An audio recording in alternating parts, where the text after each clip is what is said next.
Hello दोस्तों, आप सभी का अपने YouTube चैनल पाइथन क्लासेस में बहुत बहुत स्वागत है। ये हमारी क्लास 9th की क्लास है जिसमें हम अपना चैप्टर 3 शुरू करने चल रहे हैं, जिसका नाम है linear equation in two variables. अभी तक हमने इसमें दो चैप्टर्स, ये सेकेंड यूनिट अलजेब्रा के दो चैप्टर्स को कवर कर लिया है, जिसका नाम है, पहला है पॉलिनोमियल्स, दूसरा है फैक्टराइजेशन ऑफ पॉलिनोमियल्स। अगर आपने वो वीडियोस ना देखे हो तो मेरे चैनल की प्लेलिस्ट पे जाकर आप सभी वीडियोस को देख सकते हैं। चलिए, हम अपनी नेक्स्ट वीडियो शुरू करने से पहले आपसे आग्रह है कि मेरे इस चैनल पर पहली बार आए हों तो इसे सब्सक्राइब जरूर करें तथा वीडियो को देखने के बाद अगर अच्छा लगे तो लाइक करना ना भूलें। चलिए, बिना किसी देरी के आज की क्लास शुरू करते हैं। हमारे आज के चैप्टर का नाम है linear equation in two variables, अर्थात दो चरों वाले रैखिक समीकरण का हमें पढ़ना है, जिसमें हम निम्नलिखित बिंदुओं को कवर करेंगे। सबसे पहले हम इंट्रोडक्शन देखेंगे कि इस चैप्टर का नाम linear equation in two variables क्यों पड़ा है। दूसरा, linear equation in two variables होते क्या हैं, इनको देखेंगे। तीसरा है solution of a linear equation, अर्थात एक लीनियर इक्वेशन दिया गया उसको कैसे हम सॉल्व करते हैं। चौथा point, graph of a linear equation in two variables, अर्थात दो चरों वाले रैखिक समीकरण के ग्राफ कैसे हम बनाते हैं, कैसे इसे ग्राफ पेपर पर निरूपित करेंगे। और पांचवा है सम सिंपल ग्राफ्स, कुछ साधारण से ग्राफ जो हमारे पेपर में पूछे जाते हैं, जो कि हमें जानना बहुत आवश्यक है, इसके बारे में सीखेंगे। चलिए, हम सभी इनको एक एक करके कवर करने की कोशिश करते हैं। आप लोग ध्यान से देखिएगा। हम लोग अपना पहला पॉइंट शुरू करते हैं, जिसका नाम है इंट्रोडक्शन। हमारा पहला पॉइंट है इंट्रोडक्शन, जिसमें हम लोग इस चैप्टर के बारे में सीखेंगे कि इस चैप्टर का नाम लीनियर इक्वेशन है तो इसका अर्थ क्या है। चलिए, सबसे पहले यहाँ पर टर्म आ रहा है इक्वेशंस, अर्थात समीकरण क्या होते हैं, पहले इसको जान लेते हैं। यहाँ आप स्क्रीनशॉट इसका लेकर के अपनी कॉपी में नोट कर लीजिए। मैं यहाँ आपको एक एक चीजें समझा रहा हूँ। A sentence in which there is an equality sign between two algebraic expression, जहां पर एक ऐसा वाक्य दिया हो जहां पर दो अलजेब्रिक एक्सप्रेशंस के बीच में इक्वलिटी का साइन अर्थात बराबर का चिन्ह लगा हो, उसे हम इक्वेशन अर्थात समीकरण बोलते हैं। यहाँ पर देखिए, यह अलजेब्रिक एक्सप्रेशन है 2x + 5 = 3x + 7। यहाँ इक्वलिटी का साइन है अर्थात यह एक समीकरण है। यहाँ 3y - 4 = 20 है। यहाँ भी देखिए, इन दोनों के बीच में इक्वलिटी का साइन है अर्थात यह एक समीकरण है। हम लोग अब समीकरण जान जाएंगे कि क्या होते हैं। दो अलजेब्रिक एक्सप्रेशंस के बीच में इक्वलिटी का साइन अगर है तब वह समीकरण कहलाता है। नेक्स्ट है हमारा अलजेब्रिक एक्सप्रेशन, बीजगणितीय व्यंजक क्या है। अब यहाँ पर आया अलजेब्रिक एक्सप्रेशंस, अब इसको देखते हैं ये क्या होते हैं।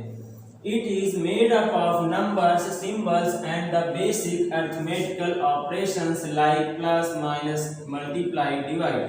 देखिए, ये जो अलजेब्रिक एक्सप्रेशन होता है यह गिनती का, चिन्हों का और बेसिक अर्थमेटिक अर्थात अंकगणित के जो मूलभूत ऑपरेशंस होते हैं, संक्रियाएं होती हैं, जैसे जोड़, घटाना, गुणा, भाग, इन्हीं की सहायता से मिलकर बनाया जाता है। जैसे यहाँ पर 2x लिखा हुआ, देखिए यहाँ पर ये वेरिएबल है, यहाँ पर एक नंबर है अर्थात ये नंबर और सिंबल का बना हुआ है अर्थात यह एक अलजेब्रिक एक्सप्रेशन है। यहाँ पर देखिए, ये x क्या है, एक सिंबल है, ये एक नंबर है, ये अर्थमेटिकल ऑपरेशन है, ये देखिए नंबर है अर्थात यह इससे मिलकर बना हुआ है, यह भी एक अलजेब्रिक एक्सप्रेशन है, यह भी है और यह भी है। यहाँ पर हम देख सकते हैं कहीं भी इक्वलिटी का साइन नहीं है अर्थात बराबर का चिन्ह नहीं लगा है, इसीलिए ये अलजेब्रिक एक्सप्रेशन है। यहाँ बराबर का सिंबल लगा हुआ है दो अलजेब्रिक एक्सप्रेशंस के बीच में, इसीलिए यह इक्वेशंस है। आपको इक्वेशन और एक्सप्रेशन में अंतर समझ में आ गया होगा। तीसरा टॉपिक है हमारा लीनियर इक्वेशन, अर्थात रैखिक समीकरण किसे कहते हैं। हमने पॉलिनोमियल्स में भी पढ़ा था कि लीनियर किसे कहते हैं। सर, ऐसा इक्वेशन जिसमें वेरिएबल अर्थात अननोन की पावर हाईएस्ट जो है वो 1 होनी चाहिए, अर्थात एक से ज़्यादा नहीं होनी चाहिए, उसे हम लीनियर इक्वेशन कहते हैं। जैसे यहाँ पर देखिए अननोन x है, x की हाईएस्ट पावर 1 है, अर्थात यह एक लीनियर इक्वेशन है। यहाँ देखिए, यहाँ भी x की हाईएस्ट पावर 1 है, अर्थात यह भी एक लीनियर इक्वेशन है। देखिए इक्वेशन इक्वलिटी है तभी हम इक्वेशन बोल रहे हैं।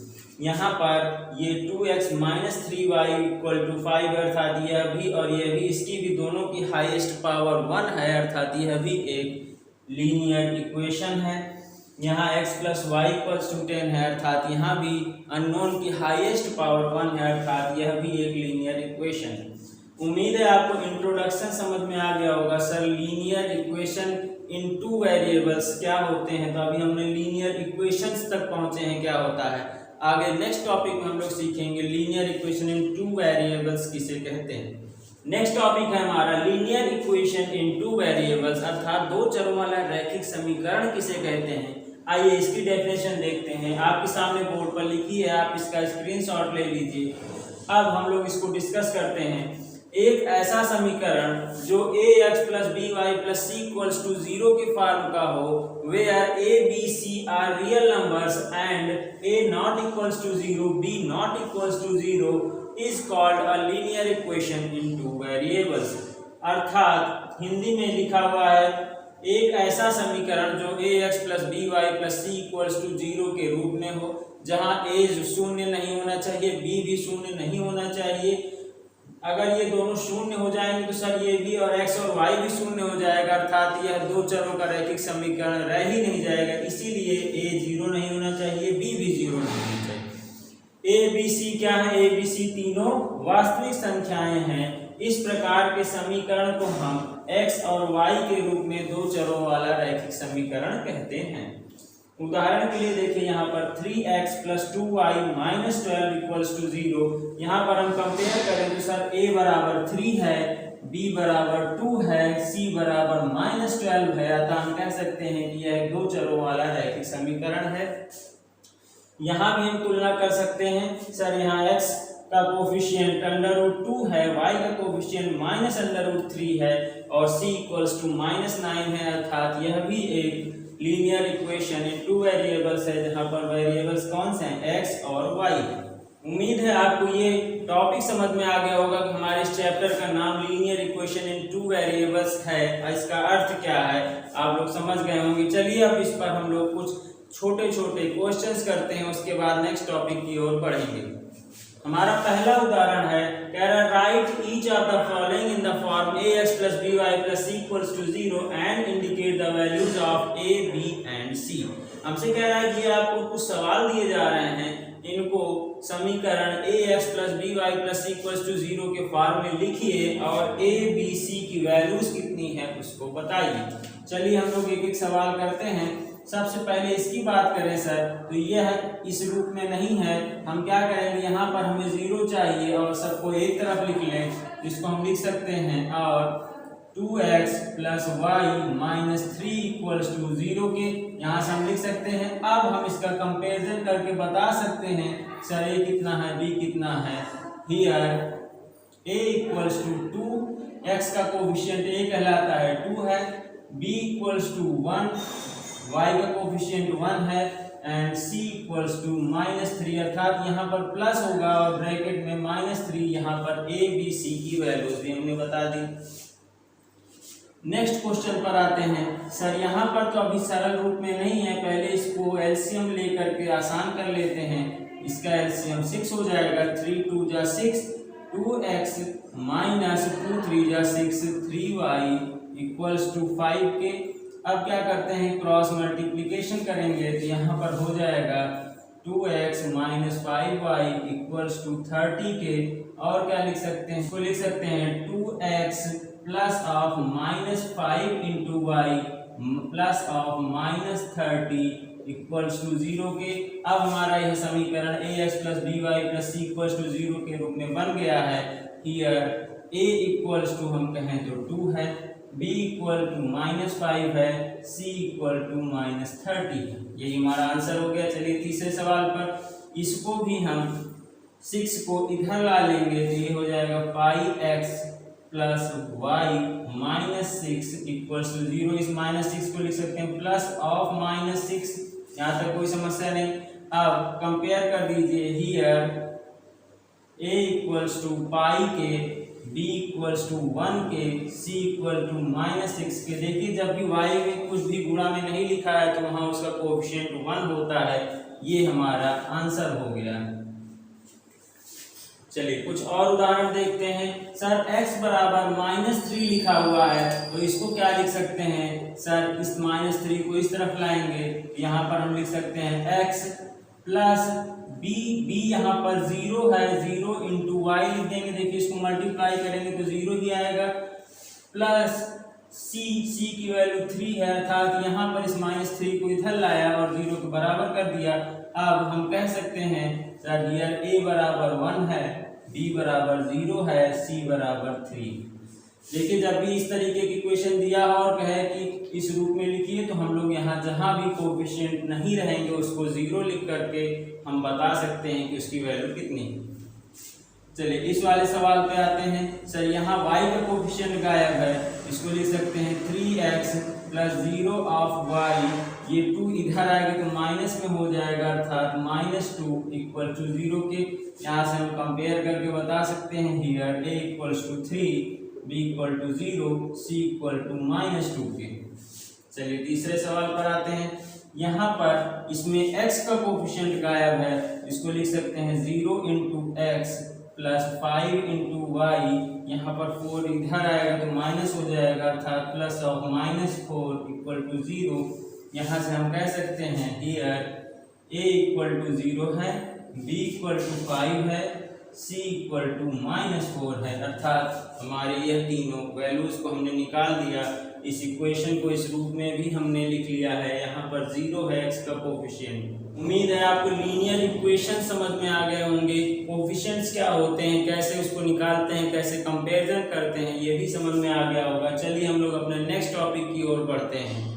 नेक्स्ट टॉपिक है हमारा solution of a linear equation, अर्थात रैखिक समीकरण का हल।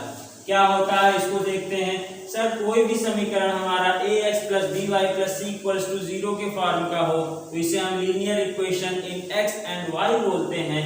यदि हम x बराबर अल्फा यहाँ पर रख दें एंड y बराबर बीटा यहाँ पर रख दें तो यह इस इक्वेशन को सेटिस्फाई करेगा। अर्थात सेटिस्फाई करने का क्या मतलब है, इधर लेफ्ट हैंड साइड में x और y की वैल्यूज रखने पर यह पूरा शून्य हो जाए, अर्थात राइट हैंड साइड के बराबर हो जाए, तब हम कहेंगे कि यह इक्वेशन को सेटिस्फाई करता है।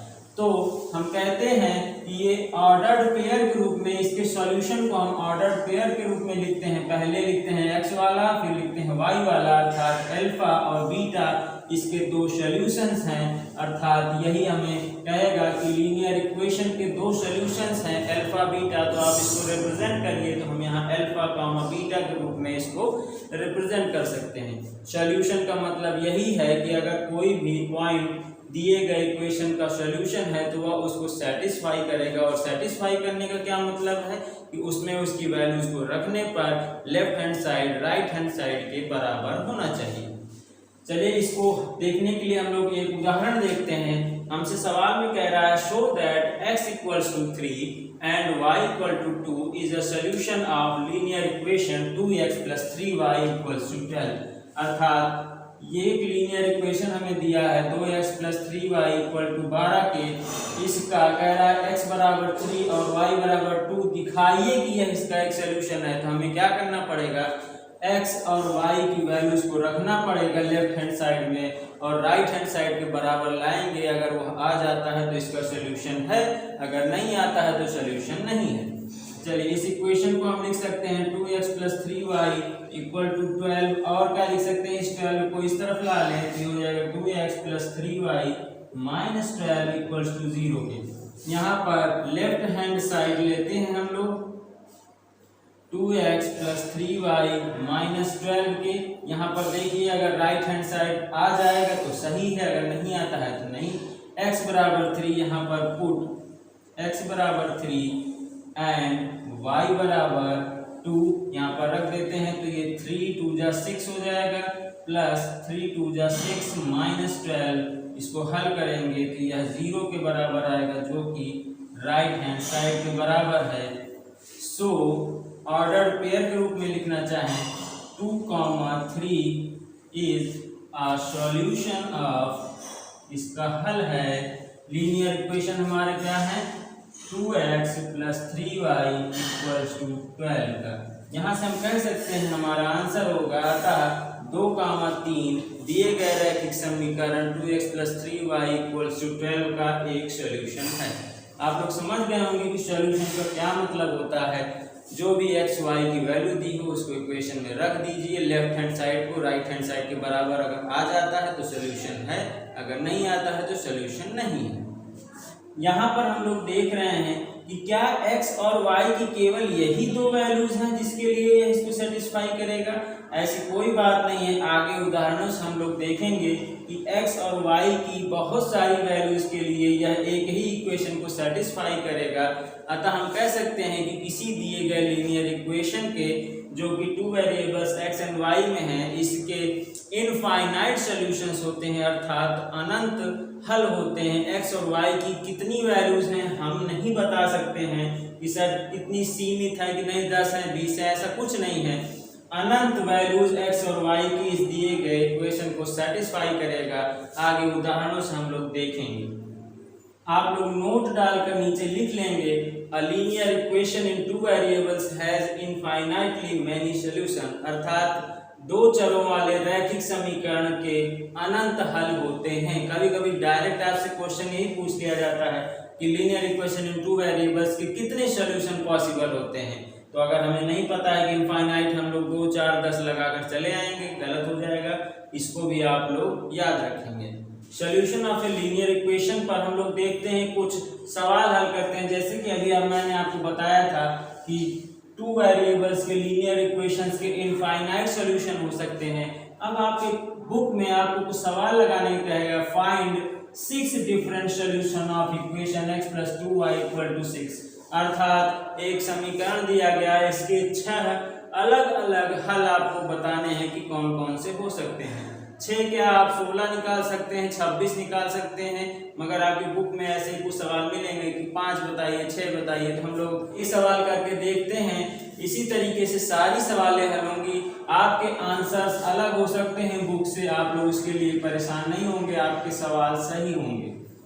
चलिए सबसे पहले क्या करेंगे, यहाँ पर स्टेप 1 में हम जो समीकरण दिया गया है x + 2y = 6 को, यहाँ से हम लोग इसको y बराबर के टर्म में लिखेंगे, अर्थात सारे समीकरण को y के इक्वल टू लिखेंगे। यहाँ से कह सकते हैं सर y बराबर हो जाएगा 6 - x/2 के। यहाँ से हमने y बराबर निकाल लिया 6 - x/2। नेक्स्ट स्टेप हमारा क्या रहेगा, हम लोग एक टेबल बनाएंगे, यहाँ पर ऊपर x लिखेंगे, नीचे y लिखेंगे। हम लोग x की वैल्यूज को एज्यूम करेंगे और y की वैल्यू को यहाँ से सॉल्व करके निकालेंगे। जो भी आएगा उसको इस खाने में भरते चलेंगे। चलिए देखते हैं। सबसे पहला क्या करते हैं, पुट x बराबर 0 ही रखकर देख लेते हैं। तो y बराबर हमें क्या मिलेगा, सर यहाँ 0 रखेंगे, ये हो जाएगा 6 - 0.2 = 3। यहाँ से हमने देखा कि x बराबर 0 और y बराबर 3 दिए गए इस समीकरण का एक सॉल्यूशन निकल कर आ रहा है, अर्थात यह 0 है, ये 3 है। देखिए आप 0 और 3 यहाँ रख दीजिए, ये इसको सेटिस्फाई करेगा। दूसरा हम लोग रखते हैं पुट x = 2। देखते हैं कि x बराबर 2 पर यहाँ पर क्या आता है, सर ये 6 - 2/2 आएगा, अर्थात यह 2 के बराबर आएगा। यहाँ से हम कह सकते हैं x बराबर 2 पर y बराबर भी 2 आ रहा है, अर्थात x बराबर 2 और y बराबर 2 इस समीकरण में रखिए, आपको यह सेटिस्फाई करता हुआ मिलेगा। तीसरा हम लोग रखते हैं पुट x बराबर -2। अब हम लोग -2 रख कर देखते हैं क्या आता है, सर यहाँ -2 रखेंगे तो y बराबर 6 - प्लस हो जाएगा /2, अर्थात यह 4 के बराबर आएगा। यहाँ से -2 और 4 दिए गए सॉल्यूशन हैं इस इक्वेशन के। चलिए चौथा हम लोग इसी तरह से रखते हैं, पुट x बराबर 4 रख देते हैं तो y बराबर क्या आएगा, 6 - 4/2 = 1 के। यहाँ पर 4 रखा तो 1 आया, अर्थात 4, 1 दिए गए इक्वेशन के सॉल्यूशन हैं। आप लोग रख कर देख लीजिए। x बराबर 4 रखेंगे, y बराबर 1, 4 2 6, 6 के बराबर है। पांचवा हम लोग पुट x बराबर -4 रख कर देखते हैं तो y बराबर 6 + 4/2 हो जाएगा, अर्थात यह 5 के बराबर आएगा, अर्थात यह -4 रखेंगे तो यह 5 आएगा। ये भी दोनों रख कर देख लीजिए, यहाँ -4 रखा और 2 5 10, 10 में से 4 गया 6 आएगा। छठवां हम लोग पुट x बराबर 6 रख कर देख लेते हैं तो y बराबर 6 - 6/2 अर्थात 0 आया। यहाँ से हम कह सकते हैं इस 6 रखने पर y की वैल्यू 0 आ रही है, अर्थात 6, 0 दिए गए लीनियर इक्वेशन के सॉल्यूशन है। इस तरीके से हम लोग इसके सॉल्यूशंस को लिख सकते हैं। यहाँ पर इतना हल करने के बाद हम लोग नीचे लिखेंगे आंसर के रूप में, इसको ऑर्डर्ड पेयर के रूप में लिखा जाएगा 0, 3, 2, 2, -2, 4, 4, 1, -4, 5 and 6, 0 are the 6 different solution, अर्थात यह 6 डिफरेंट सॉल्यूशन हैं दिए गए समीकरण ऑफ इक्वेशन जो हमें दिया गया है x + 2y = 6 के। यही हमारा आंसर हो गया। इसी तरीके से आपको पेपर में अगर क्वेश्चन आता है तो आपको ऐसे सॉल्व करेंगे तभी पूरे नंबर मिलेंगे। सर यहाँ पर आपने ये वैल्यूज को x की 2 के मल्टीपल्स में ही क्यों लिया है, 3, 5 ये सब क्यों नहीं लिया? आप ले सकते हैं, वो भी इसका एक सोल्यूशन होगा। बस हमारा ये जो आएगा ये फ्रैक्शन में आ जाएगा। यहाँ पर नीचे 2 लिखा था, हम फ्रैक्शन में हमारे आंसर ना आए इसीलिए हमने यहाँ पर 2 के मल्टीपल्स किए हैं। नहीं ऐसी कोई बात नहीं है, आप x बराबर 1 लिख सकते हैं तो वहाँ पर आपका आंसर फ्रैक्शन में आएगा। बस इतना ही अंतर है। और आप लोग कोई भी सॉल्यूशन लिख सकते हैं, यहाँ पर कोई मनाही नहीं है कि आप लोग फ्रैक्शन में आंसर नहीं लिख सकते। नेक्स्ट सवाल है हमारा, find 5 different solutions of equation 2x/5 + 3y/10 = 3। Next question हमारा दिया गया है कि एक समीकरण है। समीकरण हमारा स्टेप 1 क्या था, हम समीकरण को पहले लिखेंगे। सर 2x/5 + 3y/10 = 3 है। अभी हमारा ये ax + by + c के फॉर्म का नहीं दिख रहा है, कोई बात नहीं, पहले उस रूप में लाएंगे फिर हम लोग y बराबर करके लिखेंगे। चलिए इसको सॉल्व करते हैं। सर इसको और क्या लिख सकते हैं, यहाँ पर 5 और 10 का एलसीएम लेंगे तो 10 आएगा। यहाँ 5 2 = 10, 2 2 = 4x + 3y = 3 के इसको क्रॉस मल्टीप्लाई कर दीजिए। यहाँ से हम लोग लिख सकते हैं 4x + 3y = 30 के। और क्या लिख सकते हैं सर, यहाँ से y बराबर लिखना है हमें, तो y बराबर 30 - 4x अपॉन 3। देखिए आप लोग इसको देख सॉल्व करके देख लीजिएगा, y बराबर ऐसा लिख सकते हैं कि नहीं लिख सकते हैं। अब स्टेप 2 में क्या करेंगे हम लोग, स्टेप 2 में जैसे पिछले वाले में हम लोग ने टेबल बनाया था, यहाँ पर हम लोग टेबल बनाएंगे x और y की वैल्यूज के लिए। यहाँ पर x लिखेंगे, ये y लिखेंगे, 1 2 3 4 5। देखिए 5 वैल्यूज हमें निकालनी है। अब हम लोग एक एक करके रखेंगे। पुट x बराबर 0 ही रख लेते हैं तो y बराबर हमें क्या मिलेगा, 30 - 4 में 0 से मल्टीप्लाई करेंगे 0/3 = 10, अर्थात x बराबर 0 पर y बराबर 10 आ रहा है। दूसरा हम लोग पुट x बराबर 3 रख देते हैं तो y बराबर क्या मिलेगा, 30 - 4 3 = 12, 12 यहाँ पर लिखेंगे/3, इसको घटाएंगे तो 18 आएगा, 18/3 करेंगे तो 6 आएगा, अर्थात 3 पर यह 6 आ रहा है।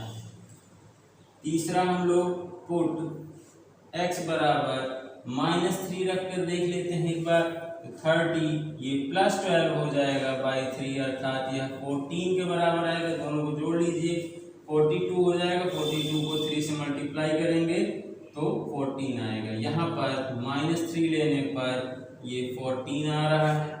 चौथा हम लोग क्या लेते पुट x बराबर 3 के मल्टीपल्स में ही रख रहे हैं तो हम लोग x बराबर 6 रख लेते हैं, तो y बराबर 30 माइनस 6 रखेंगे तो ये 24 हो जाएगा, बाई 3 करेंगे अर्थात ये 6/3 2 के निकल कर आया, 6 रखने पर यह 2 आ रहा है। पांचवा हम लोग एक बार प्लस ले लेते हैं तो एक बार माइनस ले लेते हैं, यहाँ पर y बराबर रखेंगे तो ये 30 प्लस 24 हो जाएगा बाई 3, यहाँ पर ये 18 आएगा, देखिए 54/3 करेंगे तो 18 आएगा अर्थात -6 पर यह 18 आ रहा है। अब हम लोग अपना आंसर लिख सकते हैं, solution of equation 2x/5 plus 3y/10 equals to 3 are ordered pair के रूप में लिखिए 0,10, दूसरा है 3,6, तीसरा है हमारा -3,14, चौथा है हमारा 6,2 एंड पांचवा है हमारा -6,18। यही हमारे पांचों डिफरेंट सॉल्यूशंस हो गए। 5 नहीं आप 50 निकाल सकते हैं, आपसे जितने भी पूछे जाएं आपको बस x की अलग अलग वैल्यूज रखनी है और y की अलग अलग वैल्यूज आ जाएंगी, वही इस दिए गए इक्वेशन के सॉल्यूशन होते हैं। उम्मीद है आपको इस तरीके के डिफरेंट सॉल्यूशंस निकालने वाले सवाल अब नहीं अटकेंगे, आप लोग अपनी बुक में और क्वेश्चंस दिए गए उन्हें ट्राई करिए। चलिए हम लोग इसी पर आधारित एक नेक्स्ट क्वेश्चन देखते हैं। नेक्स्ट क्वेश्चन है हमारा, if x equals to 2k minus 1 and y equals to k is a solution of the equation 3x minus 5y equal to 7, find value of k। हमसे कह रहा है k की value बताइए जिसके लिए x बराबर 2k माइनस 1 और y बराबर k इसके सॉल्यूशंस हैं। हमने पहले बताया था अगर x और y इसके सॉल्यूशन हैं तो स्टेप 1 में क्या करते थे, स्टेप 1 में ये अपना समीकरण लिखिए sir, 3x minus 5y minus 7 equals to 0 के यहाँ पर लेफ्ट हैंड साइड लेंगे sir 3x minus 5y minus 7 के।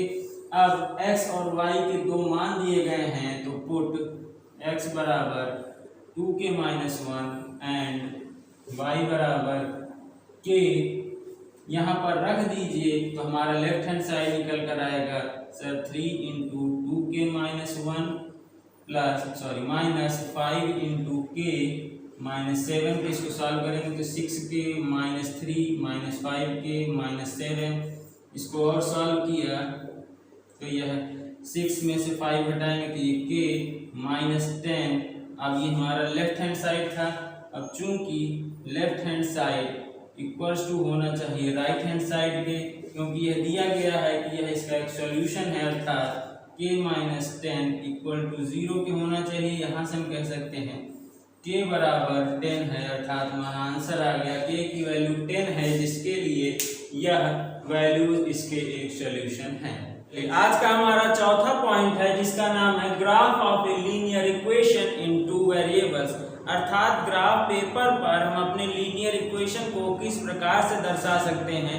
हम देखना चाहेंगे कि हमारा जो लीनियर इक्वेशन है वो ग्राफ पेपर पर कैसी आकृति उसकी बनती है, स्ट्रेट लाइन बनेगा कि सर्कल बनेगा कि क्या बनेगा, ऐसा कौन सा चित्र बनेगा हमें नहीं पता है। तो हम लोग क्या करेंगे, इसको ग्राफ पेपर पर वैल्यूज रख करके इसको ड्रॉ करेंगे, देखेंगे कि कैसा बनता है। इसके लिए मेथड जो मैंने लिखा हुआ है, method of drawing a graph of ax plus by plus c equals to 0, जहाँ a 0 नहीं है b 0 नहीं है, अर्थात हमें इस समीकरण का रैखिक समीकरण का ग्राफ खींचना है। तो उसका मेथड जो है मैंने डिस्क्राइब किया है, आप लोग इसका स्क्रीनशॉट ले लीजिए, फिर मैं आपको एक एक लाइन एक्सप्लेन करता हूँ। चलिए सबसे पहले हम लोग क्या करेंगे, स्टेप 1 में express y in terms of x, अर्थात जो हमारा समीकरण दिया गया है उसमें y के टर्म में हम x को लिख लेंगे। यहाँ से हमने देखा कि इसको जब हम अरेंज करेंगे तो y इक्वल टू 1/b दूसरे ब्रैकेट में c माइनस ax, यहाँ तक समझ में आ गया। स्टेप 2 में क्या करेंगे, choose some convenient values of x and find the corresponding values of y satisfying the given equation। दूसरे स्टेप में क्या करेंगे हम लोग, x की कुछ कन्वीनियंट वैल्यूज अर्थात अपने सुविधा अनुसार x की कुछ वैल्यूज को लेंगे, यहाँ पर y में रखेंगे। यहाँ जहाँ जहाँ x है, x बराबर जैसे हमने 0 1 2 3 जो भी मानना है उसको मान करके यहाँ रखेंगे, और उस वैल्यू x की जिस वैल्यू के लिए y का जो मान आएगा उसको हम लोग लिखेंगे और देखेंगे क्या यह इक्वेशन को सेटिस्फाई कर रहा है। तीसरे स्टेप में क्या करेंगे, write down those values of x and y in tabular form. हम लोग एक टेबल बना लेंगे, आगे सीखेंगे कैसे बनाएंगे, जिसमें हम लोग x की वैल्यूज को रखेंगे और y की जो वैल्यूज आएंगी उनको भी हम एक टेबल के रूप में अरेंज कर लेंगे। चौथे स्टेप में क्या करेंगे, plot the ordered pair x, y from the table on graph. अब हमने जो टेबल बनाया उसमें x और y के रूप में हम पॉइंट्स को आइडेंटिफाई करेंगे और उन पॉइंट्स को हम लोग अपने ग्राफ पेपर पर दर्शाएंगे कि वो पॉइंट्स कहाँ कहाँ हैं। पांचवें स्टेप में क्या करेंगे, join these points by straight line and extend it in both the directions. हम क्या करेंगे, उसके बाद इन सभी पॉइंट्स को आपस में मिलाएंगे तो हम देखेंगे कि हमें एक सरल रेखा प्राप्त होती है, अर्थात एक स्ट्रेट लाइन मिलेगी। अतः हम कह सकते हैं कि एक लीनियर इक्वेशन का जो ग्राफ बनता है वह हमेशा एक स्ट्रेट लाइन ही हमें प्राप्त होता है। यहाँ से हम कह सकते हैं this line is the required graph of ax + by + c = 0। अर्थात जो हमें स्ट्रेट लाइन प्राप्त हुई है वही हमारा इस दिए गए समीकरण का ग्राफ है। उम्मीद है आपको ये पांचों स्टेप समझ में आ गए होंगे। एक बार मेरे साथ आप लोग समराइज कर लीजिए अपने हिसाब से कि आपको याद हुआ है कि नहीं। सबसे पहले क्या करेंगे, स्टेप 1 में अपने दिए गए समीकरण को y को x की टर्म में लिख लेंगे, अर्थात y बराबर 1/b ब्रैकेट में c - ax। स्टेप 2 में क्या करेंगे, x की कुछ वैल्यूज को रखेंगे जो हमें सुविधानुसार ठीक हों, उससे हम y की वैल्यूज को प्राप्त करेंगे। तीसरे स्टेप में क्या करेंगे, हम लोग एक टेबल बनाएंगे, एक तरफ x लिखेंगे एक तरफ y लिखेंगे, x की जिस वैल्यूज के लिए y के जो मान प्राप्त होता है उसको उस टेबल में लिख लेंगे। चौथे स्टेप में क्या करेंगे, जो हमें पॉइंट्स प्राप्त हुए हैं अर्थात ऑर्डर्ड पेयर में हमें x y की जो वैल्यूज मिली है उनको हम लोग ग्राफ पेपर पर दर्शाएंगे कि कहाँ कहाँ वो पॉइंट्स हैं। पांचवें स्टेप में क्या करेंगे, उन सभी पॉइंट्स को जब हम आपस में मिलाएंगे तो हमें एक स्ट्रेट लाइन प्राप्त होगी और उन्हें हम दोनों डायरेक्शन में बढ़ा लेंगे, अर्थात जो स्ट्रेट लाइन हमें प्राप्त हुई है यही हमारा रिक्वायर्ड लाइन है। अर्थात हम कह सकते हैं कि किसी लीनियर इक्वेशन का जो ग्राफ बनता है वो हमेशा एक स्ट्रेट लाइन प्राप्त होता है। उम्मीद है आपको ये समझ में आ गया होगा। चलिए अब हम इस पर कुछ उदाहरण को करके देखते हैं। चलिए हमारा पहला उदाहरण है, draw the graph of equation 2x + 3y = 11 from your graph find the values of y when. पहला कह रहा है a में x = 7 पर और दूसरा x = -8 पर। देखिए क्या कह रहा है कि एक इक्वेशन 2x + 3y = 11 दिया गया है। सबसे पहले इसका आप लोग ग्राफ खींचिए कि कैसा बनेगा। जब आप अपना ग्राफ खींच लेंगे उसके बाद आपको दो वैल्यूज बतानी है, x = 7 पर y का मान क्या होगा, x = -8 पर y का मान क्या होगा। चलिए सॉल्यूशन करते हैं। हमने आपको अभी पीछे बताया था कि सबसे पहले स्टेप 1 में क्या करते हैं, y की वैल्यू को x के टर्म में लिख लेते हैं, अर्थात हमारा ये जो समीकरण दिया है 2x + 3y = 11 को हम लिख सकते हैं। सर यहाँ पर हमें केवल y चाहिए, अर्थात इन सबको एक तरफ कर दीजिए, ये हो जाए 11 - 2x/3। ये हमारा y की वैल्यू निकल कर आ गई। यहाँ से 11 - 2x/3। जहाँ तक आपको समझ में आ गया। स्टेप 2 क्या कहा था कि हमें x की कुछ वैल्यूज कन्वीनियंट अपने सुविधा अनुसार ले लेनी है और y की वैल्यूज को निकालना है। तो चलिए सबसे पहले हम लोग पुट x =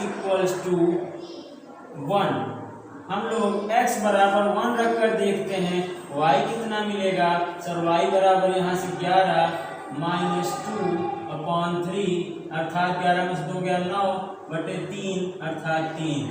x बराबर 1 पर y इक्वल्स टू 3 मिला। सेकंड में क्या करेंगे, पुट x इक्वल्स टू 4 रख कर देखते हैं y की हमें कौन सी वैल्यू प्राप्त होती है। तो 11 माइनस 2 4 8/3 अर्थात 11 में से 8 घटाएंगे तो 3 बचेगा, 3/3 बराबर 1 के। यहाँ से हमने कहा कि x बराबर 4 पर हमें y बराबर 1 मिला। तीसरा आते हैं, पुट x इक्वल्स टू -2।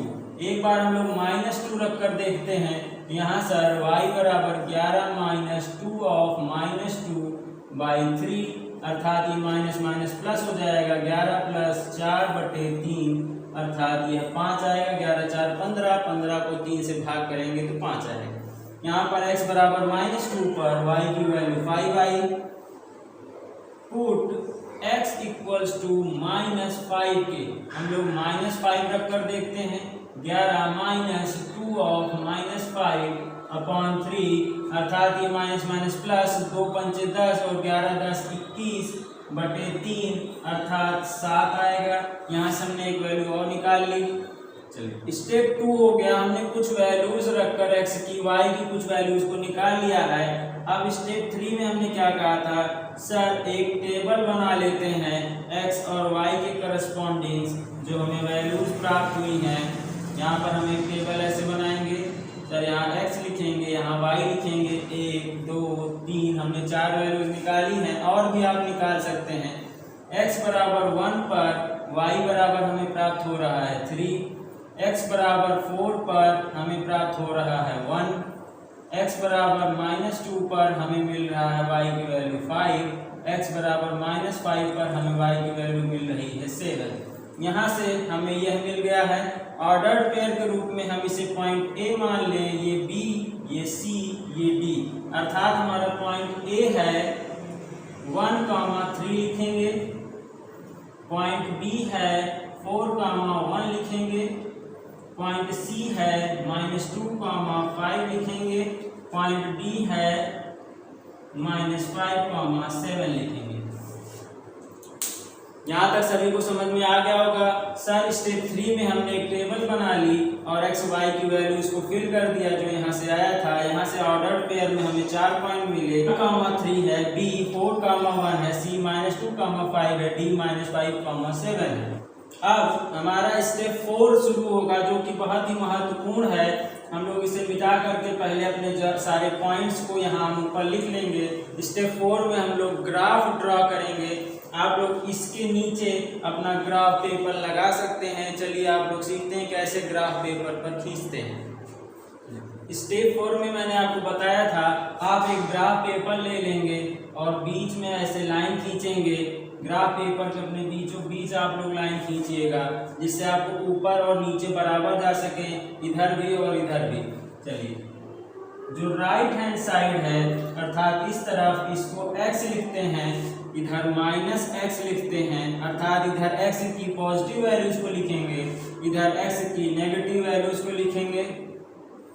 ऊपर y की पॉजिटिव वैल्यूज को लिखेंगे और नीचे y की नेगेटिव वैल्यूज को लिखेंगे।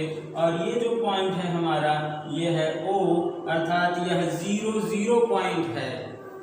आप लोग अपने ग्राफ पेपर पर ऐसे 1 सेंटीमीटर बराबर एक खाने के यहाँ पर खींच लेंगे और एक एक पॉइंट को हम लोग इधर प्लस वाले को 1 2 3 4 5 6 7 8 ऐसे ही हमें जितनी जरूरत होगी खींच लेंगे। इस तरफ माइनस में चलेंगे, -1 -2 -3 -4 -5 -6 -7 -8। यहाँ तक समझ में आ गया। अब जिस प्रकार से हमने x एक्सिस पर खींचा है उसी प्रकार से y पर भी खींचेंगे। हमने y पर भी 1-1 सेंटीमीटर की दूरी पर निशान लगा लिए हैं। ऊपर अगर हम जाएंगे तो प्लस देंगे 1 2 3 4 5 6 7 8, नीचे जाएंगे तो -1 -2 -3 -4 -5 -6 -7 -8। इसी प्रकार से नीचे की ओर एक सेंटीमीटर बराबर 1 यूनिट के मानकर चलेंगे। यहाँ लिख लेंगे नीचे 1 सेंटीमीटर इक्वल्स टू 1 यूनिट, अर्थात हमारा 1 सेंटीमीटर 1 यूनिट के बराबर। स्टेप 4 में हमने क्या कहा था, जो पॉइंट्स आए हैं इन्हें हमें ग्राफ पेपर पर दर्शाना है। चलिए देखिए इसको कैसे दर्शाते हैं। सबसे महत्वपूर्ण स्टेप यही है।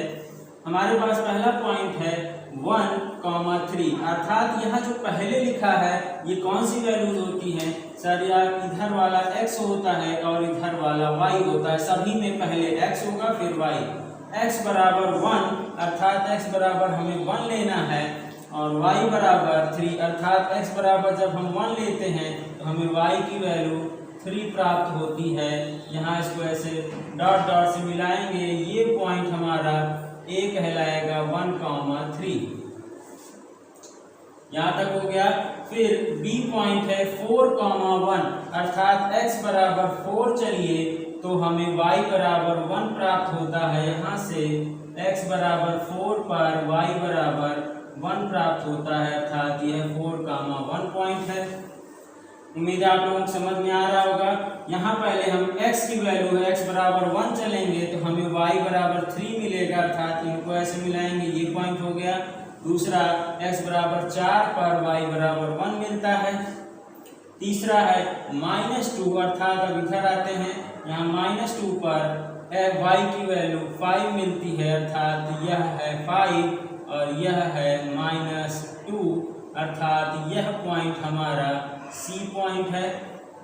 यह है -2,5 के। यहाँ तक समझ में आ गया।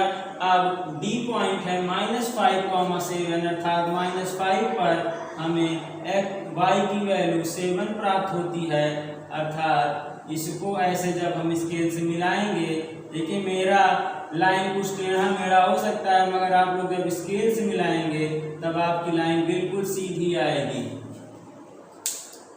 चलिए हमने चारों पॉइंट्स को यहाँ पर दर्शा लिया। अब हमने क्या कहा था लास्ट लाइन में कि सर इन सभी पॉइंट्स को आपस में मिला करके एक स्ट्रेट लाइन ड्रॉ करेंगे। मेरी स्ट्रेट लाइन हो सकता है ना बने, आप लोग अगर बराबर लेकर चलेंगे तो आपको स्ट्रेट लाइन मिलेगी। देखिए हमने इन चारों पॉइंट्स को मिलाया, थोड़ा बहुत तिरछा है, मैंने बिना स्केल की सहायता से बनाया। आप लोग स्केल से खींचेंगे तो बिल्कुल सीधी लाइन प्राप्त होगी। अब इसी लाइन को हम लोग दोनों तरफ एक्सटेंड कर देते हैं, अर्थात इधर भी बढ़ा देंगे और इधर भी बढ़ाते चले जाएंगे कि नीचे कहीं काटेगी। अर्थात इस लाइन के बारे में लिखना चाहें तो सर यह लाइन है 2x + 3y = 11 की यह स्ट्रेट लाइन हमारे 2x + 3y = 11 पे है। यहाँ तक हमारा ये पहला क्वेश्चन इसमें खत्म हो रहा है। Draw the graph of equation, अर्थात इस इक्वेशन का हमने ग्राफ खींच लिया। अब हमसे दो चीजें और पूछ रहा है, उसको कैसे निकालेंगे सर? अब हमसे जो क्वेश्चन कह रहा है x बराबर 7 पर y की वैल्यू निकालना है, तो हम लोग कैसे निकालेंगे? इसको भी हमें पेपर में आएगा क्वेश्चन तो ऐसे लिखना रहेगा। क्या करेंगे हम लोग? On x axis take a point P।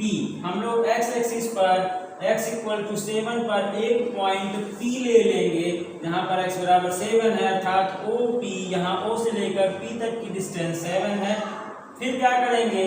P से एक लाइन ड्रा करेंगे जो कि परपेंडिकुलर होगी OX पर, अर्थात यहाँ से इस पर एक लाइन ड्रा करेंगे जो कि OX पर परपेंडिकुलर है। ये x है हमारा, अर्थात P पर एक हमने लाइन ड्रॉ की है जो कि परपेंडिकुलर है OX पर। अब इंसेक्टिंग द लाइन, यहाँ से जब हमने परपेंडिकुलर ड्रॉ किया तो यह जो लाइन हमारी आंसर आई है DACB, अर्थात यह है ABCD जो हमारी लाइन आई है, इसको कहाँ पर कट करता है सर? पॉइंट E पर इसको कट करेगा, अर्थात उस पॉइंट को जब हम मेजर करेंगे तो वहाँ पर y की वैल्यू -1 आएगी, अर्थात हम कह सकते हैं x बराबर 7 पर y की वैल्यू -1 है। अतः हमारा आंसर होगा जब x बराबर 7 होगा तो y का मान -1 होगा। देखिए इसे हमें कैलकुलेट करके नहीं निकालना है, कैलकुलेशन द्वारा तो हम यहाँ से x बराबर 7 रखकर y की वैल्यू निकाल सकते हैं, मगर हमें ग्राफ पेपर पर मेजर करके बताना है कि x बराबर 7 पर y की वैल्यू कितनी है। हम जब मेजर करेंगे तो एग्जैक्ट यही आएगा जो हमें सॉल्व करने पर आएगा। अब बात आती है हमारे नेक्स्ट क्वेश्चन की, x बराबर -8 पर हम लोग कैसे लिखेंगे। सबसे पहले लिखेंगे b on x axis take a point q। अब हम लोग इस तरफ लेंगे q from for which x equals to -8, अर्थात x बराबर -8 पर एक पॉइंट हम लोग ले लेंगे q, ये q है -8, 0। OQ इक्वल्स टू -8 है, अर्थात यहाँ से लेकर यहाँ तक -8 है। अब हम लोग क्या करेंगे, Q से एक परपेंडिकुलर ड्रॉ करिए इस लाइन पर। यहाँ से हम ड्रॉ करेंगे एक परपेंडिकुलर जो कि हमें इस लाइन DACB को कहाँ पर काटता है, F पॉइंट पर। यहाँ जो हमें पॉइंट मिला है F। अब इसको हम लोग मेजर करेंगे, यहाँ से स्केल रखेंगे और ऊपर तक जाएंगे तो हमें y की वैल्यू मिलेगी, अर्थात यह पूरी डिस्टेंस 9 के बराबर मिलेगी। और इसको यहाँ से मिला भी देंगे, देखेंगे ये 9 पर ही इंटरसेक्ट कर रहा है। अर्थात हम कह सकते हैं कि जो हमारा पॉइंट है F वो -8, 9 है। अतः हम कह सकते हैं कि जब x बराबर -8 है तो y की वैल्यू हमें 9 प्राप्त होती है। देखिए हमें इसे कैलकुलेट करके भी देखें अगर यहाँ से, तो y बराबर सर 11 - 2x/3 था। यहाँ पर x बराबर -8 रख दीजिए तो 8 दूनी 16 हो जाएगा, ये +16/3, 16 17 27 हो जाएगा। भाग करेंगे ये 9 आएगा। देखिए हमारा आंसर भी मैच कर रहा है। अर्थात हम लोग इसको ड्रॉ करके भी x y की वैल्यू इसको निकाल सकते हैं। हमसे किसी भी पॉइंट पर यहाँ पर पूछ सकता है कि बताइए x बराबर -3 पर y बराबर कितना होगा। तो हम लोग क्या करेंगे, x बराबर -3 से एक परपेंडिकुलर ड्रॉ करेंगे और जिस पॉइंट पर यह इसको काटेगा यहाँ से यहाँ तक हम लोग इसकी लेंथ को मेजर करेंगे, वही इसकी करस्पॉन्डिंग वैल्यूज हो जाएगी। अर्थात हम लोग यहाँ से केवल स्केल की सहायता से सभी की पॉइंट पर, किसी भी पॉइंट पर हम यहाँ पर इस इक्वेशन के x बराबर वैल्यू पर y की वैल्यू बता सकते हैं जो इसको सेटिस्फाई करेगा। उम्मीद है आपको यह क्वेश्चन समझ में आ गया होगा। देखिए हम 3-4 पॉइंट लेकर के ये स्ट्रेट लाइन को ड्रॉ कर लेंगे, फिर कोई भी क्वेश्चन हमसे इसमें पूछ सकता है कि बताइए x बराबर 3 पर कितना होगा। सर 3 पर क्या करेंगे निकालने के लिए, यहाँ से एक परपेंडिकुलर ड्रॉ करिए, जहाँ पर भी इसको काटे वहाँ से यहाँ तक की लेंथ मेजर कर लीजिए, वही वैल्यू यहाँ पर यहाँ कटेगी, अर्थात y की वैल्यू वही वैल्यू हमें प्राप्त होगी। चलिए ये क्वेश्चन आपको समझ में आ गया होगा। अब हम लोग इसी तरीके का एक दूसरा क्वेश्चन करते हैं। चलिए नेक्स्ट क्वेश्चन है हमारा, there are 2 scales of measuring the temperature namely degree Fahrenheit and degree Celsius. The relation between the 2 scales is given by F equals to 9/5 C + 32। हमसे दो चीज़ें इसमें पूछ रहा है। चलिए पहले सवाल को हिंदी में देख लेते हैं। हमारे पास तापमान नापने के 2 पैरामीटर्स हैं, एक का नाम है फ़ारेनहाइट, दूसरे का नाम है डिग्री सेल्सियस। हम लोग अपने शरीर का या किसी भी वस्तु का तापमान 2 पैमानों पर नापते हैं, एक फ़ारेनहाइट दूसरा डिग्री सेल्सियस। इन दोनों में हमें संबंध दिया गया है कि कैसे हम फ़ारेनहाइट को सेल्सियस में बदल सकते हैं, सेल्सियस को फ़ारेनहाइट में बदल सकते हैं, या F बराबर 9/5 C + 32 के। तब हमसे पहला क्वेश्चन इसमें पूछ रहा है, if temperature is 0 degree Celsius what is temperature in Fahrenheit. हमसे कह रहा है यदि टेम्परेचर 0 डिग्री सेल्सियस हो तो फ़ारेनहाइट में 0 डिग्री सेल्सियस का मान कितना होता है। चलिए इसको सॉल्व करते हैं। यहाँ हमें गिवन है C इक्वल्स टू 0, अर्थात यहाँ पर जो हमें इक्वेशन दिया गया है यहाँ पर C की वैल्यू 0 रख दें। देन F इक्वल्स टू यहाँ पर 9/5 × 0 + 32, अर्थात यह पूरा 0 हो जाएगा। यहाँ से हम कह सकते हैं F इक्वल्स टू 32। यहाँ से F बराबर 32 निकल कर आया। सो 0 डिग्री सेल्सियस का मान फ़ारेनहाइट में अगर हम लिखना चाहें तो 32 डिग्री फ़ारेनहाइट के बराबर होता है। नेक्स्ट क्वेश्चन इसी में हमसे पूछ रहा है कि बताइए यदि टेम्परेचर 86 डिग्री फ़ारेनहाइट हो तो सेल्सियस में इसका मान कितना होगा। अर्थात हमें क्या दिया गया है, गिवन है F बराबर 86 डिग्री।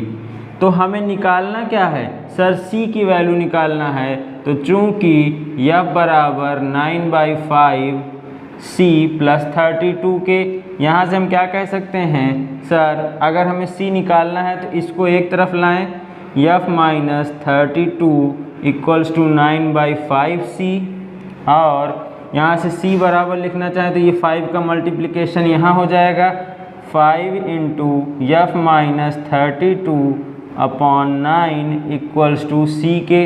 ये हमारा एक समीकरण बन गया C में। इसी तरीके की अगर कोई और सवाल हमसे कहे कि F बराबर 50 डिग्री पर कितना होगा C का मान, तब भी हम यहाँ से निकाल सकते हैं। अब पुट F बराबर 86 डिग्री, यहाँ पर F का मान 86 रख देते हैं, देन C बराबर हो जाएगा 5 इंटू 86 माइनस 32 अपॉन 9 के। इसको सॉल्व करिए, 5 इंटू इसको घटाएंगे तो 8 में से 2 गए, इसको घटाएंगे तो 6 में से 2 गया 4, 8 में से 3 गया 5, 54/9, 9 से इसको काटेंगे तो 6 बार जाएगा, 6 पंचे 30, अर्थात 86 डिग्री फ़ारेनहाइट। सो आंसर हमारा क्या होगा, 86 degree Fahrenheit equals to 30 degree Celsius के। अर्थात यहाँ पर हमसे 86 की जगह कोई और वैल्यू भी पूछता तो हम लोग इसमें F की जगह पर जो भी वैल्यू दी रहती उसको रख करके डिग्री सेल्सियस में उसका मान निकाल सकते हैं। चलिए नेक्स्ट क्वेश्चन हमारा कह रहा है find the numerical value of temperature which is same in both the scales. हमसे कह रहा है कि वह न्यूमेरिकल वैल्यू बताइए जिस पर डिग्री फ़ारेनहाइट और सेल्सियस दोनों का मान समान होता है। चलिए इसको सॉल्व करते हैं।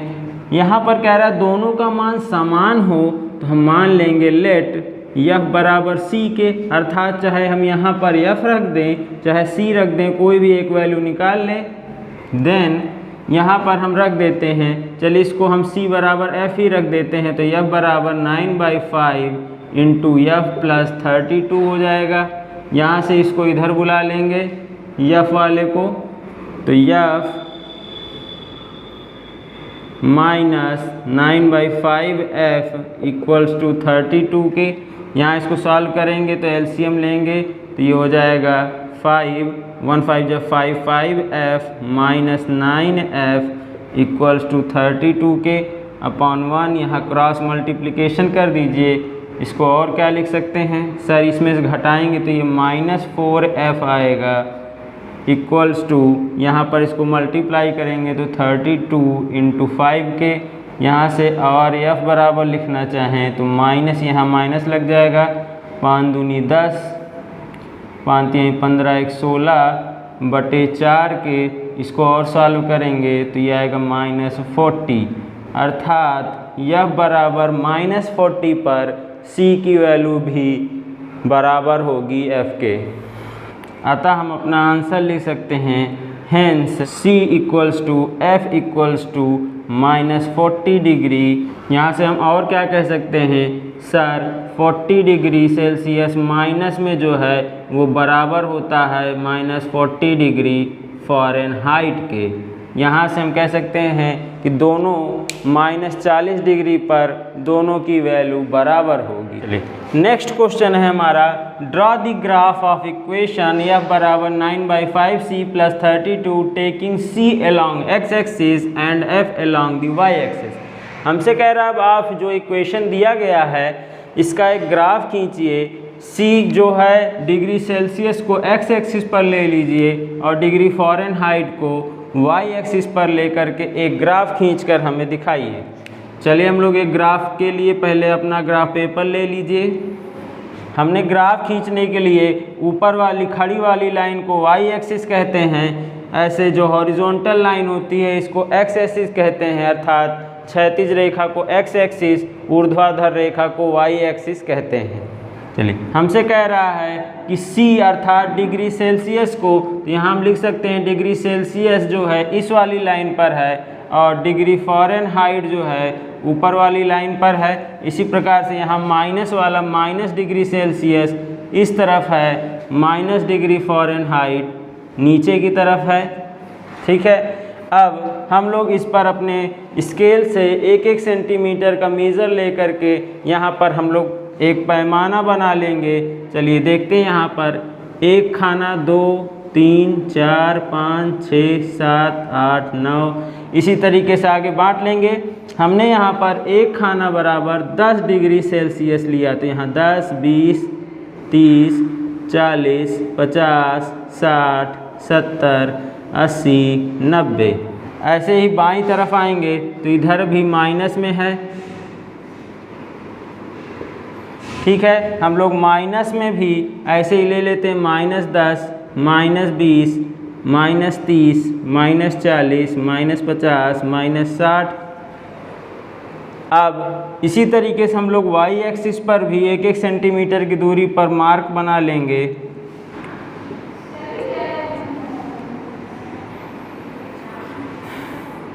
यहाँ भी एक खाना बराबर 10 के ले लेंगे, 10 20 30 40 50 60 70 80 90। इसी तरीके से यहाँ माइनस में एक, यहाँ माइनस वाले भी लिखेंगे तो ये -10 -20 -30 -40 के। ऐसे ही आप लोग मार्किंग कर लेंगे और यहाँ पर लिख लेंगे on x axis 1 unit equals to 10 degree Celsius के, ऑन y एक्सिस y अक्ष पर 1 unit equals to 10 degree Fahrenheit के। ये आपको लिखना ज़रूरी है, बिना इसको लिखे कोई भी ग्राफ समझ नहीं पाएगा कि ये कैसे बनाया गया है।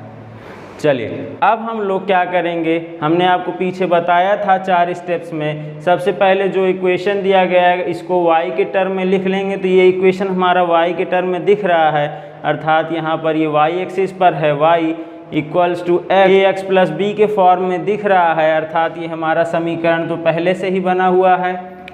यहाँ से इसको हम सॉल्व करते हुए लिख सकते हैं, चूँकि यह बराबर 9/5c प्लस 32, ये हमें इक्वेशन तो दिया गया है, तो पहला स्टेप हमारा हो गया कि इक्वेशन लिखना था। दूसरे स्टेप में क्या करते थे, c की वैल्यूज़ रखेंगे, अर्थात x की वैल्यूज़ रखते थे और y की वैल्यूज़ निकालते थे। तो यहाँ पर पहला put c equal to 0 degree, अर्थात c का मान 0 रख देंगे तो f का मान कितना मिलेगा सर, यहाँ 0 रखेंगे तो ये आएगा f बराबर 32 डिग्री f के। ठीक है, दूसरा है हमारा, चलिए c बराबर अगर हम यहाँ पर 10 डिग्री रख देते हैं तो f बराबर क्या मिलेगा सर, यहाँ पर 10 रखेंगे तो 5 2 जा 10, 2 9 जा 18 और 32 में 18 जोड़ेंगे तो 50 डिग्री फ़ारेनहाइट आएगा। c equals to 20 degree. चलिए 10 के बाद हम लोग 20 रख कर देखते हैं, तो यहाँ 20 रखेंगे तो 5 चौक 20, 4 9 36, 36 और 32 मिल कर के 68 डिग्री फ़ारेनहाइट आ जाएगा। चौथा पॉइंट निकाल लेते हैं, put c equals to -10 degree रख कर देखते हैं कि f का मान क्या आएगा। देखिए जब यहाँ माइनस रखेंगे तो -5 दूनी 10, दोनों 18, अर्थात ये माइनस में हो जाएगा, -18 प्लस 32, इसको घटाएंगे तो 12 में से 8 गया 4 और 2 में से 1 गया 1, अर्थात 14 डिग्री के बराबर आएगा। जब c बराबर -10 तो f बराबर 14 के। इसी तरीके से पांचवी वैल्यू पुट c बराबर -20, अर्थात c का मान -20 रख देंगे तो f का मान कितना आएगा, यहाँ आएगा 5 चौक 20 और 4 9 36, अर्थात यह -36 प्लस 32 इक्वल्स टू -4 डिग्री के। यहाँ से हमने इतनी वैल्यूज़ निकाल। इतना करने के बाद हम लोग नेक्स्ट स्टेप में क्या करते थे, जो x और y की वैल्यूज़ आती थी उसको टेबुलर फॉर्म में बनाते थे। तो यहाँ हमने टेबल बना लिया है। c की वैल्यू जो हमने पहले रखा था 0, f आया था 32, C 10 रखा है तो F आया है 50, 20 रखने पर 68 आया है, -10 रखने पर 14 आया है, -20 रखने पर -4 आया है। यहाँ से इस पॉइंट को अगर हम A मान लें, ये B, ये C, ये D, ये E, तो हम लोग अपने ऑर्डर्ड पेयर में वैल्यूज़ लिख सकते हैं। सर A पॉइंट जो है वो 0,32 है, B 10,50 है, C 20,68 है, D -10,14, E -20,-4 है। अब इन सभी पॉइंट्स को हमें यहाँ पर दर्शाना है, उसके बाद उन सभी पॉइंट्स को मिला देना है, जो स्ट्रेट लाइन बनेगी वही हमारा इस इक्वेशन की स्ट्रेट लाइन होगी। चलिए हम लोग एक एक पॉइंट को दर्शाते हैं। सर 0 और 32 अर्थात x बराबर 0 पर y की वैल्यू 32 आ रही है, अर्थात ये 30 है, तो यहाँ पर इसी के ऊपर कहीं पर 32 होगा। ये हमारा पहला पॉइंट हो गया है, इसको हम लोग दे देते हैं नाम A। दूसरा है 10,50 अर्थात यहाँ पर 10 चलिए तो 10 चलने पर y की वैल्यू 50 आ रही है, अर्थात यहाँ पर आएंगे तो ये वैल्यू हमें मिलेगी। नेक्स्ट इसका नाम है पॉइंट B। ये था पॉइंट A वाला है 0,32, B वाला है 10,50। चलिए C पॉइंट पर आते हैं 20,68 अर्थात 20 पर ये 68 के बराबर होगा। यहाँ से इसको ऐसे मिलाएंगे तो ये पॉइंट हमारा है C 20,68, ठीक है, 20,68 ये पॉइंट हमारा C हो गया। अब माइनस की तरफ आएंगे तो -10 पर 14 आ रहा है, तो सर -10 तो यहाँ पर है और 14 कहाँ मिलेगा सर, इसी के ऊपर, अर्थात यहाँ से एक परपेंडिकुलर और यहाँ से एक इसको ड्रॉ करेंगे तो ये इस पॉइंट पर काटेगा। इस पॉइंट का नाम है सर D पॉइंट है -10,14 पर। अब E पॉइंट है हमारा -20,-4 अर्थात ये x की वैल्यू -20 पर, यहाँ पर इसकी वैल्यू 4 आएगी, अर्थात ये यहाँ कहीं पर मिलेगा। ये पॉइंट है हमारा E -420,-4। चलिए हमने यहाँ पर जो भी पॉइंट आए हैं पांचों हमने अपने ग्राफ पर दर्शा लिए हैं। एक बार आप लोग मिला लीजिए। A पॉइंट 0,32 है तो यहाँ पर 0,32 ये A है, ये B है 1050, ये C है 2068, ये D है -10,14 और E है -20,-4। अब चौथे स्टेप में हम क्या करते थे सर, इन सभी पॉइंट्स को स्केल रख करके आपस में मिला देते थे। तो ये पॉइंट यहाँ से मिलता हुआ ऐसे जाएगा तो हमें एक स्ट्रेट लाइन प्राप्त होगी। हमारी स्ट्रेट लाइन थोड़ा टेढ़ी मेढ़ी हो सकती है, आप लोग स्केल से नापेंगे तो आपका बिल्कुल एग्जैक्ट सीधी रेखा आएगी। ये हमारा ग्राफ बन गया F बराबर 9/5C + 32 का। नेक्स्ट क्वेश्चन है हमारा, इसी ग्राफ की सहायता से ही हमें बताना है, नीचे दिए गए दो प्रश्नों के जवाब देने हैं। सर हमें इसे हल नहीं करना है इस इक्वेशन से, हमें इस ग्राफ पर नाप कर बताना है कि -5 डिग्री सेल्सियस पर F की वैल्यू कितनी होगी। तो इसको कैसे नापेंगे सर, -5 डिग्री सेल्सियस अर्थात x एक्सिस पर आएंगे और यहाँ 10 और 0 के बीच में -5 है, अर्थात यहाँ हमारा बीच में कहीं पर ये -5 आएगा। तो यहाँ पर हम लोग स्केल रखेंगे और एक परपेंडिकुलर ड्रॉ करेंगे इस पर, जहाँ पर यह इस लाइन को मीट करेगा। यही पॉइंट हमारा जो है एग्जैक्ट पॉइंट है -5 डिग्री सेल्सियस का। इसके बाद इसको हम लोग यहाँ से मिला लेंगे और देखेंगे कि ये y एक्सिस पर इसकी वैल्यू कितनी है। जब हम लोग इसको स्केल रख कर मेज़र करेंगे तो यहाँ पर आएगा सर ये 23 डिग्री के बराबर, अर्थात यह पॉइंट जब एग्जैक्ट यहाँ से परपेंडिकुलर 90 डिग्री ड्रॉ करेंगे तो हमारा -5 डिग्री सेल्सियस इक्वल्स टू निकल कर आएगा 20 डिग्री फ़ारेनहाइट के। ये आप स्केल से मेज़र करेंगे यही आएगा। मैं जब ग्राफ मैंने बिना स्केल की सहायता से खींचा है तब भी एग्जैक्ट वहीं पर आ रहा है, तो आपका तो आंसर मिलेगा ही। चलिए नेक्स्ट है हमारा 14 डिग्री फ़ारेनहाइट। अब देखिए यहाँ पर y दिया गया है 14 डिग्री फ़ारेनहाइट, अर्थात ऊपर की तरफ हमें चलना है। तो यहाँ 10 है, यहाँ 20 है, इसके बीच में कहीं पर आएगा ये 14 डिग्री। ये देखिए हमने ये पॉइंट लिया था, ठीक। तो यहाँ से हम लोग एक परपेंडिकुलर ड्रा करेंगे जो इस लाइन पर आएगा और यहाँ पर कहीं काटेगा, अर्थात ये पॉइंट हमने पहले ही निकाला है कि 14 डिग्री पर C की वैल्यू कितनी आ रही है, -10 डिग्री सेल्सियस के। देखिए ये पॉइंट भी हमने एक निकाल लिया था। हमने देखिए बिना कोई सवाल को हल किए हुए केवल इसका इक्वेशन का हमने एक स्ट्रेट लाइन ड्रॉ कर ली। अब हमसे कोई भी वैल्यू पूछे हम बता सकते हैं। कह दे सर बताइए 30 डिग्री पर कितना होगा, तो हम लोग क्या करेंगे 30 डिग्री से एक परपेंडिकुलर ऐसे खींचेंगे ऊपर की ओर, जो यहाँ कहीं पर इसको मिलेगा इसकी वैल्यू निकालेंगे तो ये 80 और 90 के बीच में कोई वैल्यू आएगी। देखते हैं क्या ये हमारा सही आ रहा है, हम एक वेरीफाई कर लेते हैं।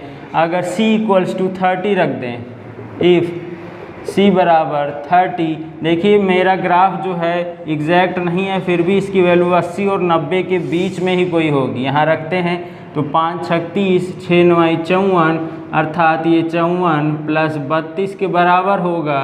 f का मान जोड़ दीजिए, 4 2 6, 5 3 8। देखिए ये 80 और 90 के बीच में ही आ रहा है, अर्थात हमारा यह ग्राफ बिल्कुल सही है। हमसे कोई भी वैल्यू कहीं से भी पूछ ले, हम इसमें से मेज़र करके तुरंत उसका मान बता सकते हैं। उम्मीद है आपको ये क्वेश्चन समझ में आ गया होगा। इसी तरीके के और भी क्वेश्चंस आपके बुक में दिए गए हैं, आप लोग इसको सॉल्व करके देख सकते हैं कि क्या आपसे ग्राफ बन पा रहे हैं। चलिए हम लोग अपने नेक्स्ट टॉपिक की ओर बढ़ते हैं। चलिए नेक्स्ट पॉइंट है हमारा सम सिंपल ग्राफ्स, अर्थात कुछ साधारण से ग्राफ जो हमारे एग्ज़ाम में डायरेक्टली हमसे पूछ लिए जाते हैं। हमें पता भी होना चाहिए कि इस तरीके के ग्राफ कैसे बनते हैं, क्या होगा इसका आंसर। चलिए पहला है ग्राफ ऑफ इक्वेशन x = 0, अर्थात यहाँ पर x बराबर 0 की बात कर रहा है। तो हम लोग इसको खींचते हैं। हमने एक ग्राफ ऐसे खींचा, यहाँ पर x एक्सिस है, ये -x है, ये y है, ये -y होता है। इतना तो हमें पता है। सर कह रहा है x = 0, अर्थात x का मान सदैव 0 हो, तो सर किस लाइन पर x का मान 0 होता है।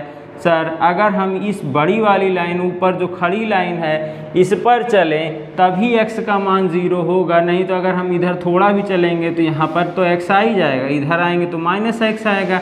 अर्थात हमें इसी लाइन पर चलना है।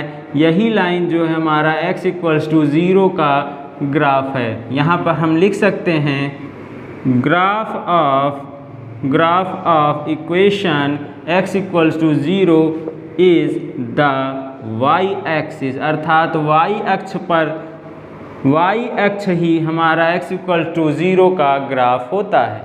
चलिए नेक्स्ट क्वेश्चन में अगर हम ग्राफ ऑफ इक्वेशन y = 0 की बात करें तो सबसे पहले सर हमें एक ग्राफ होता है, ये तो हमें पता ही है, ये x है, ये -x है, ये y है, ये -y है। अब हमसे कह रहा है y 0 हो, अर्थात ऐसी लाइन बताइए जहाँ पर y का मान 0 हो, सदैव 0 हो।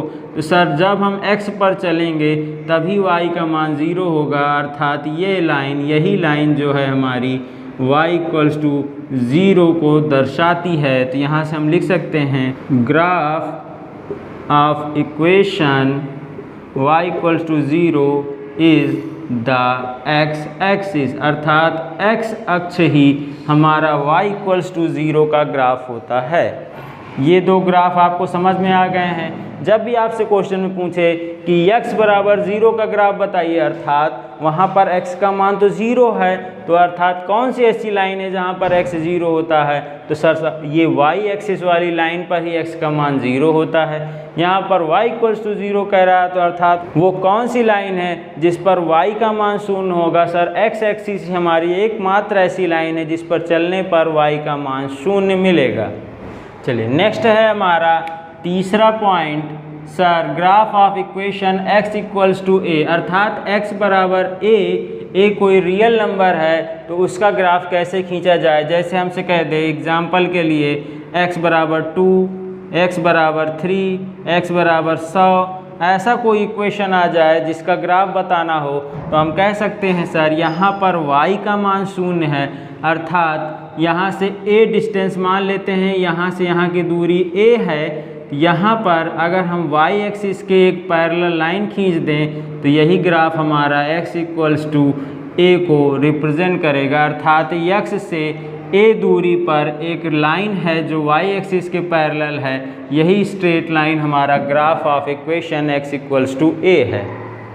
यहाँ से हम लिख सकते हैं sir graph of equation x equals to a is a line parallel to y axis at a distance a, अर्थात a डिस्टेंस पर y एक्सिस के पैरेलल एक लाइन ही हमारा x इक्वल्स टू a का ग्राफ होता है। चलिए नेक्स्ट ग्राफ पर आते हैं। सर फोर्थ ग्राफ है हमारा equation x equals to -a की बात करें तो यहाँ सर +a था तो हम इधर राइट हैंड साइड में थे।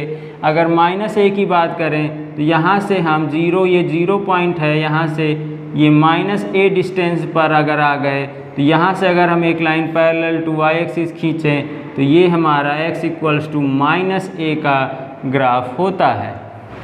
यहाँ पे हम कह सकते हैं sir graph of equation x equals to -a is a line parallel to y axis at a distance of -a unit. जब भी हमसे कोई क्वेश्चन पूछे x बराबर 5 कौन सा इक्वेशन होगा इसका लाइन कैसे बनेगी, तो x बराबर 5 अर्थात a की वैल्यू 5 है, हम ले एक डिस्टेंस 5 ले करके वहाँ से लाइन खींच देंगे, वही उसकी लाइन हो जाएगी। हमसे क्या x इक्वल्स टू -2 की लाइन खींचिए तो सर x इक्वल टू -2 अर्थात a की वैल्यू -2 लेंगे और वहाँ से स्केल लग के एक सीधी लाइन खींच देंगे, वही हमारा x इक्वल्स टू -2 की लाइन हो जाएगी। चलिए नेक्स्ट है हमारा graph of equation y equals to +b अर्थात y बराबर +b डिस्टेंस पर हमें एक ग्राफ खींचना है तो कैसे खींचेंगे। सर यहाँ पर x की वैल्यू 0 है अर्थात y इक्वल्स टू b, तो यहाँ पर हम चलते हैं, मान लेते हैं ये पॉइंट है हमारा b डिस्टेंस है इसकी, यहाँ 0 ओरिजिन से इसकी डिस्टेंस b है तो इस पर हम लोग एक पैरेलल लाइन खींचेंगे तो यही हमारा y इक्वल्स टू +b की लाइन होगी। y equals to b unit पर एक line parallel to x axis खींच देंगे, वही हमारा y इक्वल्स टू +b का इक्वेशन की लाइन होगी। चलिए यहाँ पर दूसरा आते हैं, y इक्वल्स टू -b की बात करें तो अर्थात नीचे की ओर आ जाएंगे, यहाँ से यहाँ की डिस्टेंस -b होती है, इसको अगर एक लाइन यहाँ से पैरेलल खींच दें अर्थात यह लाइन हमारी y इक्वल्स टू -b की लाइन है। यहाँ से हम लिख सकते हैं graph of equation y equals to -b is a line parallel to x axis at a distance of -b unit, अर्थात यहाँ ओरिजिन से हम लोग नीचे की ओर -b यूनिट पर आएंगे और एक line parallel to x axis खींच देंगे, वही हमारी लाइन हो जाएगी इस इक्वेशन की। यहीं पर हमारा ये टॉपिक ख़त्म होता है जिसमें हमने विभिन्न प्रकार के ग्राफ बनाने सीख लिए हैं कि कैसे लीनियर इक्वेशन इन 2 वेरिएबल्स के ग्राफ ड्रॉ किए जाते हैं। उम्मीद है आपको ये चैप्टर समझ में आ गया होगा। यहीं पर हमारा ये चैप्टर समाप्त होता है। आप लोग अपनी बुक के क्वेश्चंस को हल कर सकते हैं। आज की क्लास का हमारा पहला क्वेश्चन है the point of the form a lies on. हमसे पूछ रहा है कि यह जो पॉइंट है हमारा a, -a इन 4 ऑप्शनों में से किस पर लाई करेगा। हमसे कह रहा है कि a, -a अर्थात अगर हम अपना एक ग्राफ लें तो यहाँ पर हम जानते हैं कि ये x एक्सिस होता है, ये y एक्सिस होता है, यहाँ पर ओरिजिन होता है। यहाँ से हम जान रहे हैं कि अगर हम केवल इस तरफ चलेंगे तो यहाँ पर x की वैल्यू आएगी, y की वैल्यू 0 होगी, तो यहाँ पर x इक्वल्स टू a दिया है, y इक्वल्स टू -a दिया है, अर्थात यहाँ x भी होना चाहिए y भी होना चाहिए। तो अगर केवल x एक्सिस की बात करें तो सर केवल x एक्सिस पर तो चल ही नहीं सकता है क्योंकि यहाँ y की वैल्यू 0 हो जाएगी। केवल y एक्सिस की बात करें तो ऊपर जाएगा, अर्थात केवल y की वैल्यू होनी चाहिए थी, ये 0 होना चाहिए था, अर्थात यह भी गलत है। चलिए तीसरा आते हैं the line y equals to x, अर्थात y इक्वल्स टू x का क्या मतलब है, x और y की प्रत्येक वैल्यू बराबर होनी चाहिए। Line y equals to x जो होती है वो हमारी यहाँ से जाती है, देखिए अगर हम यहाँ पर रखेंगे और ये नीचे की तरफ भी जाती है, अगर हम मान लेते हैं यहाँ 1 चले तो y 1 चले तो ये पॉइंट हमारा जो आता है ये 1,1, अर्थात यहाँ पर x और y की वैल्यू सदैव बराबर होनी चाहिए, ये दोनों बराबर हो। क्या a माइनस ए के बराबर है, यहाँ पर हम देख कर कह सकते हैं सर a माइनस ए के बराबर नहीं होता है, अर्थात यह भी गलत है। चौथा पॉइंट आते हैं, यही एक बचा ही है और कोई ऑप्शन नहीं है, the line x plus Y equals to 0। देखिए यहाँ पर अगर हम x plus Y equals to 0, अगर ये दोनों पॉइंट इसको सेटिस्फाई कर देंगे तो ये सही है। चलिए x की जगह a रख दें, y की जगह हम माइनस a रखेंगे तो इन दोनों को जोड़ने पर 0 आएगा, अर्थात यही लाइन सही है। चलिए नेक्स्ट क्वेश्चन है हमारा, the linear equation 3x minus 5y equals to 15 has. हमसे पूछ रहा है एक linear equation 3x minus 5y बराबर 15 है, इसके कितने सॉल्यूशन पॉसिबल हैं। तो पहला है एक यूनिक सॉल्यूशन, क्या x और y की केवल एक ही वैल्यू है जो इसको सेटिस्फाई करेगी। दूसरा है टू सॉल्यूशंस, क्या इसके दो सॉल्यूशंस हो सकते हैं।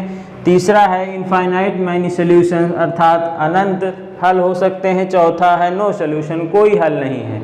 चलिए मैंने आपको बताया था कि कोई भी रैखिक समीकरण ax plus by plus c equals to 0 के रूप में हो तो इसके इनफाइनाइट सॉल्यूशन होते हैं। इसको आपको हल नहीं करना है, केवल आपको पता होना चाहिए कि इसके अनंत हल होते हैं, अर्थात x और y की बहुत सारी ऐसी वैल्यूज़ हैं जिस पर यह इसको सेटिस्फाई करेगा, अर्थात हमारा आंसर C सही है, इनफाइनाइटली मैनी सॉल्यूशंस। चलिए नेक्स्ट क्वेश्चन है हमारा, the equation 2x plus 5y equals to 7 has a unique solution if x and y are. हमसे कह रहा है कि इस इक्वेशन का एक अद्वितीय हल होगा यदि x और y हैं, अर्थात x और y की वैल्यूज़ क्या हों जिससे इसका एक यूनिक सॉल्यूशन आ जाए। तो सर यहाँ पर हम देख रहे हैं 2x plus 5y equals to हमें 7 लाना है, तो यहाँ पर अगर हम x की जगह पर 1 रख दें प्लस 5 इंटू वाई की जगह पर 1 रख दें तो देखिए इन दोनों को जोड़ने पर 7 आ जाएगा, अर्थात नेचुरल नंबर्स, ये नेचुरल नंबर्स क्या होते हैं हम जानते हैं, n से डिनोट करते हैं, 1 2 3 4 से लेकर इनफाइनाइट तक होते हैं।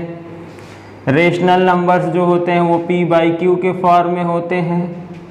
पॉजिटिव रियल नंबर्स, अर्थात पॉजिटिव रियल नंबर्स में 0 1 2 3 और रेशनल भी इसमें शामिल हो जाते हैं। रियल नंबर्स में तो दोनों आ जाते हैं, -1 0 1 ऐसे लेकर के। तो यहाँ पर हम देख रहे हैं x की वैल्यू अगर हम 0 रख देते हैं या y को 0 रख देंगे तो यह कभी भी 7 के बराबर नहीं आएगा, अर्थात यहाँ पर 0 तो इसकी वैल्यू x बराबर 0 तो नहीं हो सकता है, उसके अलावा दूसरा पॉजिटिव वैल्यूज़ हो सकते हैं, अर्थात हमारा ए ऑप्शन सही है। नेचुरल नंबर्स यहाँ पर हम रख दें तब हमें इसका सॉल्यूशन मिल जाता है। नेक्स्ट क्वेश्चन है हमारा, the graph of the linear equation 2x plus 3y equals to 6 meets the y axis at. हमसे कह रहा है कि एक linear equation 2x plus 3y equals to 6 का अगर हम ग्राफ खींचें तो वह x एक्सिस को कहाँ पर कट करेगा। देखिए जब भी इस तरीके की सवाल आए कि x एक्सिस पर कहाँ काटेगा, y एक्सिस पर कहाँ काटेगा, तो अगर यह लाइन, देखिए हमारा ये ग्राफ है, अगर कोई लाइन है हमारी जो ऐसे जा रही है तो हमसे पूछेगा कि यह y एक्सिस पर कहाँ काटती है, अर्थात यहाँ पर अगर इसको काट रही है, ये y एक्सिस है, ये x है। अगर y एक्सिस पर पूछ रहा है तो ये लाइन जब यहाँ जाएगी तो यहाँ पर x की वैल्यू क्या होनी चाहिए, 0 होनी चाहिए, अर्थात जब भी कहेगा कि कोई लाइन है वो y एक्सिस पर काट रही है तो वहाँ पर x इक्वल्स टू 0, अर्थात यहाँ पर पुट x इक्वल्स टू 0 तो हमें मिलेगा 3y equals to 6, y equals to 2 के, अर्थात हम कह सकते हैं हमारा पॉइंट होगा 0,2, अर्थात यह लाइन जो है y एक्सिस को 0,2 पर काटेगी, जहां पर सी ऑप्शन सही है। इसी तरीके की सवाल मैं आपसे कह सकता था कि y एक्सिस की जगह पर अगर कहता कि x एक्सिस पर कहाँ काटेगी, तो सर फॉर x एक्सिस हम लोग क्या कर देते, पुट y इक्वल्स टू 0। जब हम y बराबर 0 रख देते तो हमें x बराबर 3 मिल जाता, तो हमारा आंसर हो जाता 3,0, अर्थात यह लाइन 3,0 और 0,2 से होकर जाएगी। नेक्स्ट क्वेश्चन है हमारा, the graph of the linear equation 2x + 5y = 10 meets the x axis at the point. देखिए हमसे अब यहाँ पर कह रहा है कि x एक्सिस पर कहाँ काटेगी, तो फॉर x एक्सिस अभी पीछे मैंने आपको बताया था पुट y = 0। यहाँ पर जो हमें इक्वेशन दिया गया है, यहाँ पर y बराबर 0 रख दीजिए तो ये 2x बराबर 10 आएगा, यहाँ पर x बराबर 5 के, अर्थात हमारा आंसर होगा 5,0, सी ऑप्शन सही है। देखिए इस तरीके के सवाल में जब भी आपसे बदल करके इक्वेशन पूछे, चाहे x एक्सिस पर कहे चाहे y एक्सिस पर कहे, तो जिस एक्सिस पर कहेगा उसको छोड़ करके y की वैल्यू 0 रख दीजिएगा। अगर यहाँ x कह रहा है तो y 0 कर देंगे, अगर यहाँ y एक्सिस लिखा होता तो x की वैल्यू 0 करके हम उसको निकाल लेते, तो हमें पता चल जाता है कि y एक्सिस पर काटेगा कि x एक्सिस पर किस पॉइंट पर काटेगा, ये भी हमें पता चल जाएगा। अगर हमसे इस तरीके के इक्वेशन को ड्रॉ करने की बात कहता तो हम कैसे ड्रॉ करते, सर x एक्सिस पर ये कहाँ काट रहा है, y एक्सिस पर ये कहाँ काट रहा है, ये पता कर लेंगे, उसके बाद तो वो स्ट्रेट लाइन ही जाएगी। चलिए फॉर x एक्सिस हमने x एक्सिस के लिए पता किया, तो पुट y = 0, तो हमें क्या मिला x की वैल्यू, देन x बराबर 5, अर्थात हमारा पॉइंट हो जाएगा, a पॉइंट मान लेते हैं 5,0, अर्थात ये 1 2 3 4 5, अर्थात यहाँ पर ये पॉइंट है, ये है 5,0। अब हम अगर इसको y एक्सिस पर पता करना चाहते कि ये कहाँ पर काटता है, तो पुट x बराबर 0, तो हमें y की वैल्यू मिल जाती, तो यहाँ पर x 0 रख देंगे तो y की वैल्यू 2 आएगी, अर्थात b पॉइंट हमारा है 0,2, अर्थात ये 1 ये 2, ये पॉइंट हमारा है b 0,2। अब देखिए हमें दो पॉइंट्स मिल गए हैं a और b, इन पर स्केल रखिए, इन दोनों को मिला दीजिए, ये ही हमारी स्ट्रेट लाइन की इक्वेशन जो हमें दी गई है, इसका ग्राफ इसी तरीके से आएगा।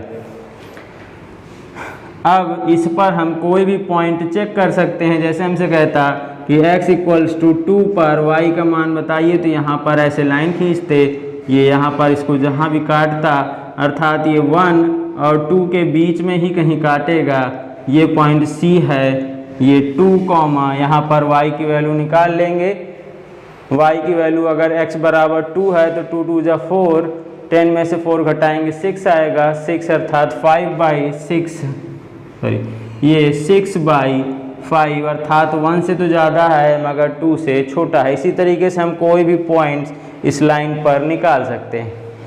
चलिए नेक्स्ट क्वेश्चन है हमारा, the graph of the line x - y = 0 passes through the point, अर्थात यह लाइन किस पॉइंट से होकर गुजरेगी, हमें यह पता करना है। चलिए इसको सॉल्व करते हैं। सबसे पहले आप यहाँ पर x और y की वैल्यूज रखकर भी चेक कर सकते हैं कि ये कौन सा सेटिस्फाई करेगा। चलिए अब देखते हैं, हम इसको ग्राफ खींचना पड़ेगा। x - y = 0 का ग्राफ फॉर x एक्सिस हमें पता करना हो, पुट y = 0, तो हमें मिलेगा x बराबर 0 के, for y axis put x बराबर 0, अर्थात हमें y बराबर 0 मिलेगा।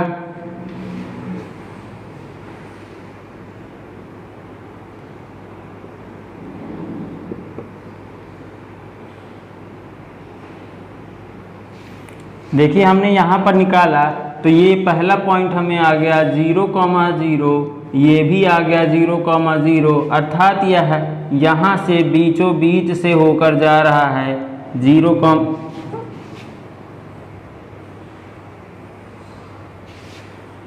अर्थात यह लाइन हमारी 0,0 है। देखिए यहाँ पर दोनों पॉइंट 0, 0 आ रहे हैं, अर्थात यह ओरिजिन से होकर जाएगा। चलिए अब इस लाइन पर हम देखते हैं कि ये सभी पॉइंट्स क्या यहाँ पर आते हैं। पहला है -½ और ½ अर्थात -½ का मतलब है इस तरफ चलें, जैसे ये हमारा 1 है, -1 है तो इसके बीच में आएगा ये -1/2। x बराबर -1/2 था तो यहाँ आ रहा है, y बराबर अगर 1/2 है तो ये 1 है, ये 1/2 है, अर्थात यह पॉइंट हमारा 1/2 और -1/2 यहाँ पर कहीं मीट करेगा, अर्थात यह इस लाइन पर तो नहीं आएगा। हमारा ये ऑप्शन गलत हो गया। सर x बराबर हमने -½ देखा, y बराबर +½ तो ये पॉइंट इधर आ रहा है, इस लाइन पर नहीं है। दूसरा 3/2 -3/2 की बात करें, सर 3/2 अर्थात x बराबर 2, ये 3 हो गया, 3/2 अर्थात 1.5 ये यहाँ पर है और y की वैल्यू माइनस में है, ये -3/2 अगर यहाँ है तो इन दोनों को मिलाएंगे तो ये यहाँ पर है पॉइंट हमारा, इस लाइन पर तो नहीं है, ये भी पॉइंट गलत हो गया। तीसरा गलत ही है, 0,1 है, अर्थात 0 पर y की वैल्यू भी 0 होनी चाहिए। चौथा है 1,1 अर्थात x बराबर 1 चलें, y बराबर 1 चलें तो देखिए हमारा ये पॉइंट इस लाइन पर पड़ेगा, अर्थात ये ऑप्शन सही है। चलिए यहाँ पर हमने क्या देखा कि जब हमें लाइन का इक्वेशन दिया गया हो और लाइन ड्रॉ करके तो हमने पता कर लिया, अगर केवल हमें इसे देख करके ही सॉल्व करना होता तो यहाँ पर चूंकि x - y बराबर 0 है, यहाँ से x बराबर y के अर्थात वो कौन सा ऑप्शन है जहाँ x और y दोनों बराबर हैं, तो यहाँ पर हम देख रहे हैं यहाँ पर अलग अलग हैं, ये भी अलग है, ये भी अलग है। चौथा ऑप्शन ही केवल एक ऑप्शन है जहाँ पर दोनों की वैल्यू बराबर है। ये मैंने आपको शॉर्ट ट्रिक बाद में इसलिए बताया क्योंकि पहले आपको ग्राफ खींचने के एक बार रिहर्सल हो जाए, जिससे आप कभी भी ग्राफ आए तो बना सकें। यहाँ पर इसको सॉल्व करने का यही सबसे आसान तरीका है मल्टीपल चॉइस क्वेश्चन में, जब भी x - y = 0 दिया हो अर्थात उसका मतलब है x बराबर y के, यहाँ पर जहाँ भी x और y की वैल्यू बराबर होगी वही ऑप्शन सही होगा। नेक्स्ट क्वेश्चन है हमारा, each of the point -2,2, 0, 0, 2, -2 satisfy the linear equation. हमसे कह रहा है ये तीनों पॉइंट कौन सी लीनियर इक्वेशन को सेटिस्फाई करेंगे, तो यहाँ पर हम सॉल्व करके देख सकते हैं। चलिए पहला वाला अगर हम लें a को x - 1 = 0 इम्प्लाइज x = y, अर्थात यहाँ पर x और y दोनों की वैल्यू बराबर होनी चाहिए, तो क्या यहाँ बराबर है, -2 और 2 के बराबर होता नहीं है, अर्थात ये ऑप्शन तो गलत हो गया सर। 2, -2 या 2, -2 इसको सेटिस्फाई नहीं करेगा, 0, 0 तो करेगा मगर 2, -2 इसको सेटिस्फाई नहीं करेगा। बी ऑप्शन पे आते हैं, sir x + y = 0 implies x बराबर -y के होना चाहिए। यहाँ पर देखा हमने कि x बराबर -y होना चाहिए, तो यहाँ पर 2 जो है -2 के बराबर है, ये सही है। 0 बराबर 0 है, देखिए -0 और 0 दोनों बराबर होते हैं, ये 2 = -2 के, अर्थात यह तीनों ही पॉइंट इस दिए गए इक्वेशन पर लाई करते हैं, अर्थात हमारा बी ऑप्शन सही है। सी और डी को चेक करने की आवश्यकता नहीं है, यह इसको सेटिस्फाई नहीं करेगा। देख लेते हैं आपकी संतुष्टि के लिए कि सी में सर x बराबर ये आएगा -2y, अर्थात x की वैल्यू दुगनी होनी चाहिए y से, तो यहाँ पर तो दुगना कोई है ही नहीं। इसी तरीके से यहाँ पर भी दुगना आएगा, तो हमारे सी और डी ऑप्शन गलत है। नेक्स्ट क्वेश्चन है हमारा, if 2, 0 is a solution of the linear equation 2x + 3y = k, then the value of k, अर्थात 2, 0 एक रैखिक समीकरण 2x + 3y = k का सॉल्यूशन है, तो हमसे कह रहा है कि k का मान बताइए। चलिए, अगर यह 2,0 इफ़ 2,0 इज़ अ सॉल्यूशन, ये हमको दिया गया कि इसका हल है, then it will satisfy the equation, यह समीकरण को क्या करेगा, संतुष्ट करेगा, अर्थात x और y की वैल्यूज़ को रखने पर यह इसमें बराबर होना चाहिए left hand side right hand side के। So 2x plus 3y equals to k है, यहाँ पर x और y इसके सोल्यूशन है, अर्थात 2 × 2 प्लस 3 × 0 बराबर k, यहाँ पर आया k की वैल्यू 4, अर्थात k बराबर 4 आ रहा है। यहाँ पर डी ऑप्शन सही है, k बराबर 4। नेक्स्ट क्वेश्चन है हमारा, any point on the y axis is of the form, हमसे कह रहा है कोई भी पॉइंट अगर y एक्सिस पर है तो वह किस रूप में हो सकता है। चलिए इसको सॉल्व करते हैं। हम जानते हैं कि हमारे ये ग्राफ में ये x एक्सिस है, ये y एक्सिस है। अगर कोई पॉइंट y एक्सिस पर लाई करेगा, अगर इस पर लाई करेगा तो यहाँ x बराबर 0 होना चाहिए, अर्थात x की वैल्यू 0 होनी चाहिए, केवल वहाँ पर y की वैल्यू होगी। तो अर्थात यह पॉइंट तो गलत हो गया, y नहीं हो सकता, x y भी नहीं हो सकता है, x, 0 अर्थात x तो 0 होना चाहिए, y की वैल्यू होनी चाहिए थी, ये भी नहीं हो सकता है, केवल बी ऑप्शन सही है, 0, y ही ऐसा पॉइंट है जो कि y एक्सिस पर पड़ता है। चलिए नेक्स्ट क्वेश्चन है हमारा, if the point 3, 4 lies on the graph of equation 3y = ax + 7 then the value of a is, हमसे a की वैल्यू पूछ रहा है। चलिए बहुत आसान सवाल है, अगर यह पॉइंट इस पर लाई करेगा तो इसको सेटिस्फाई करेगा, चूँकि 3, 4 lies on 3y = ax + 7 then put कर दीजिए, पुट x = 3 y = 4, यहाँ पर रखेंगे तो 3 × 4 बराबर a × 3 + 7 के, ये 12 हो गया, ये 3a + 7 ये इधर आएगा घट जाएगा, 3a बराबर 12 - 7 5 आया, a बराबर 5/3 के। हमारा कौन सा ऑप्शन सही है, बी ऑप्शन सही है 5/3। यहीं पर हमारा ये मल्टीपल चॉइस क्वेश्चंस का एक्सरसाइज ख़त्म होता है। उम्मीद है आप लोगों को ये एक्सरसाइज पसंद आई होगी। आप लोग इसी तरीके के और भी सवाल अपने बुक से लगा सकते हैं। मैंने जितने भी अलग अलग टाइप के क्वेश्चंस थे आपको करवा दिए हैं, और थ्योरी सेक्शन ज़रूर देखिए जिससे आपका यह चैप्टर बिल्कुल क्लियर हो जाए। उम्मीद है आपको मेरा पढ़ाया हुआ अच्छा लग रहा होगा। अगर आप लोगों को मेरा काम अच्छा लग रहा है तो मेरे इस चैनल को सब्सक्राइब करिए और अपने ज़्यादा से ज़्यादा दोस्तों के साथ शेयर करिए, जिससे मैं इसी तरीके के और भी वीडियोज़ आपके लिए लाता रहूं। चलिए मिलते हैं हम लोग नेक्स्ट वीडियो में अपने नए टॉपिक के साथ, तब तक के लिए गुड बाय।